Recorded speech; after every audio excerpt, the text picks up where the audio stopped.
Halo semuanya, selamat datang di channel Hobi Baca. Sebelum kita tahu buku di hari ini tentang apa, jangan lupa untuk klik tombol subscribe untuk mendukung channel ini, agar kedepannya semakin banyak buku-buku yang diringkas dan direview. Daripada berlama-lama lagi, yuk kita mulai aja pembahasan buku di hari ini. Hari ini aku akan meringkas buku berjudul The Gift of Imperfection karya Brené Brown. Perasaan tidak hanya berisi hal menyenangkan saja, tentu saja ada hal sedih dan takut. Perasaan bisa terjadi pada siapapun. Namun, jika perasaan ini menumpuk dan menjadikannya seperti orang jahat, pasti akan mengganggu diri kita sendiri. Karena kita akan melewatkan kesempatan untuk menyerap dan merespon perasaan tersebut. Tanpa kita sadari, kemarahan akan meledak, bahkan hanya karena rangsangan kecil. Hal ini terjadi karena perasaan itu meledak secara tiba-tiba dan sudah tidak bisa diproses dengan akal sehat. Ekspresikan perasaan kamu.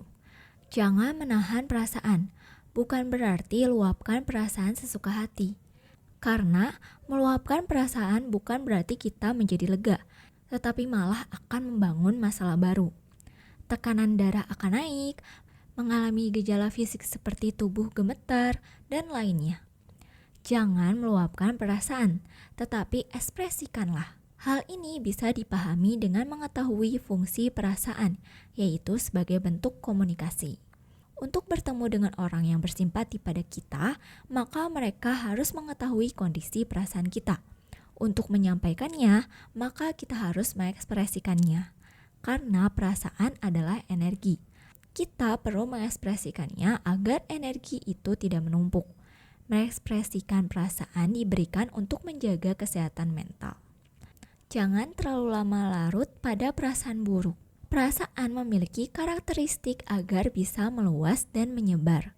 Oleh karena itu, ketika sedang marah atau sedih, sebaiknya segera keluar dari perasaan itu dan mengontrolnya. Dengan cara mengubah pikiran, dapat mengubah arah hidup menjadi lebih baik. Ketiga, cobalah mengerti perasaan orang lain. Sebelum memberi pengobatan pada penderita kecemasan, kamu harus bisa menenangkan orang itu terlebih dahulu. Hal ini terdengar sepele, tetapi tidak banyak orang yang bisa melakukannya. Kata-kata yang sering digunakan adalah, "Jangan khawatir, semua akan baik-baik saja." Tetapi pada kenyataannya, kita sering mengucapkan, "Kamu terlalu sensitif deh," dan membuat orang itu semakin menderita. Dibandingkan mengatakan sesuatu yang klise atau aneh untuk menyemangati mereka, lebih baik kamu tidak berkata apa-apa dan menjaga perasaan mereka. Hanya dengan memegang tangannya atau memeluk mereka tanpa berbicara, itu pun dapat membuat mereka 80% merasa lebih baik. Cara yang lebih baik lagi adalah tidak berbuat apa-apa dan mendengarkan cerita mereka selama 30 menit ataupun lebih. Dengan mendengarkan cerita mereka sambil memegang tangan atau mengelus pundak, efeknya akan lebih efektif.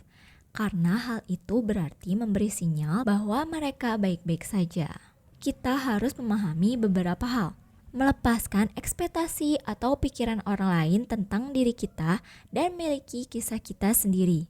Kalau kita tidak menjadi diri kita sendiri, maka kita ingin menyenangkan orang lain. Biasanya kita akan berusaha untuk menyesuaikan diri di tempat atau dengan suatu kelompok. Padahal penyesuaian diri ini dapat menghalangi kita dengan perasaan memiliki. Otak kita sudah terprogram sejak lama. Kita berusaha menyesuaikan diri untuk mendapatkan persetujuan dari orang lain. Kita sering keras pada diri sendiri dibandingkan dengan orang lain. Padahal mencintai diri sendiri adalah syarat untuk mencintai orang lain. Hal yang menjadi tembok besar di dalam diri kita adalah kita harus tampil sempurna tanpa celah di mata orang lain. Ini didasari atas rasa takut jika orang lain tidak menyukai kita. Ketika tidak bisa mencintai diri sendiri, maka kita berupaya untuk mencari kebahagiaan dari luar diri. Ketika kita merasakan sesuatu yang negatif, kita lebih sering untuk mencari tahu solusi atau cara mengatasinya dibandingkan mencari tahu emosi negatif tersebut. Tapi kita lebih sering untuk merasa bersalah pada orang lain yang akhirnya membuat kita meminta maaf atas perilaku, berdamai dengan orang lain yang sebenarnya kita tidak salah, mengubah perilaku agar orang lain nyaman, tetapi membuat kita merasa tidak enak. Kita butuh paling sedikit satu orang saja yang bisa menerima kita apa adanya. Bagaimana kita bisa menciptakan self-awareness atau kesadaran diri? Yaitu meluangkan waktu 10-15 menit per hari untuk menenangkan diri dan bertanya, bagaimana cara melindungi diri kita? Siapa yang dapat dihubungi ketika sedang terpuruk? Apa hal berani yang bisa kita lakukan? Menjadi diri sendiri, melepaskan anggapan orang lain dan merangkul diri kita.